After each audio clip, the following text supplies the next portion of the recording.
इस कहानी का अनुवाद है seven sheeps and the wolf. एक दफ़ा का जिक्र है कि जंगल में एक छोटा सा घर था जहाँ पर मदर गोट और उसकी 7 लिटिल शीप्स रहती थीं।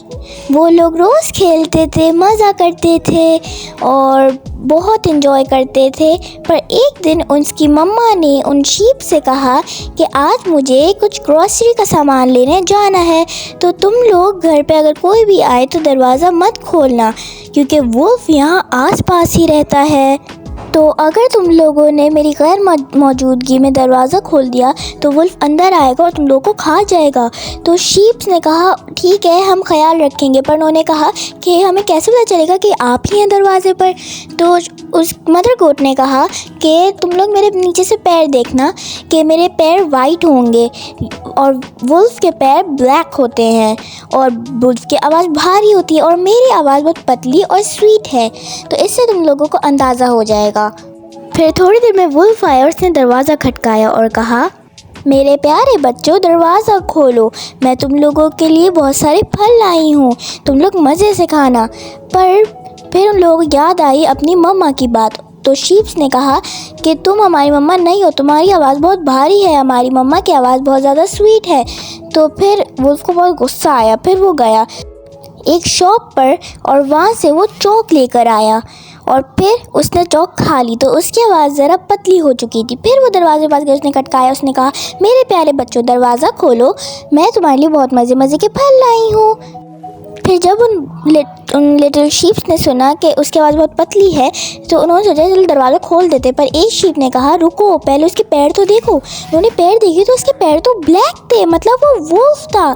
तो फिर उन्होंने कहा हम तो तुम्हारा दरवाज़ा नहीं खोलेंगे क्योंकि तुम्हारे पैर जो हैं वो ब्लैक हैं और हमारी मम्मा के पैर जो थे वो तो वाइट थे, तो तुम यहाँ से चले जाओ। फिर वुल्फ को बहुत गुस्सा आया। वो गया एक शॉप पर और वहाँ से आटे की बोरी लेके आया। फिर उसने अपने पैर पे आटा डाला तो उसके पैर वाइट हो गए।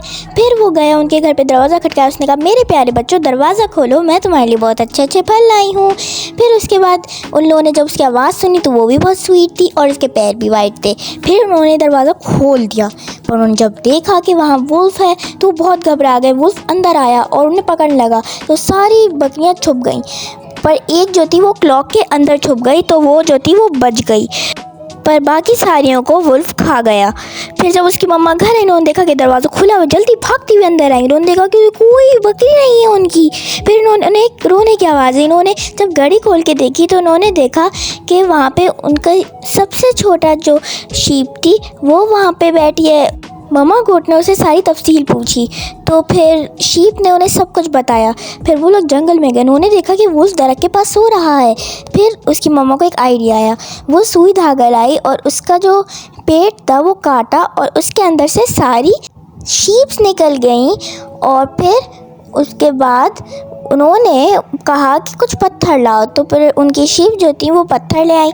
फिर उसके पेट में उन्होंने पत्थर भरे और फिर उसको वापस से सी दिया। पर वुल्फ को कुछ महसूस नहीं हुआ क्योंकि वो बहुत गहरी नींद सो रहा था। फिर जब वुल्फ उठा उसे अपना पेट भारी भारी लगने लगा। उसने कहा कि मुझे लगता है कि मैंने आज कुछ ज़्यादा ही खा लिया। फिर जब वो उसे प्यास लगने लगी वो रिवर के पास पानी पीने गया। फिर जब वो पानी पीने गया तो वो झुका थोड़ा सा तो रिवर के अंदर ही गिर गया और वहाँ पे वो बेचारा डूब डूब कर मर गया।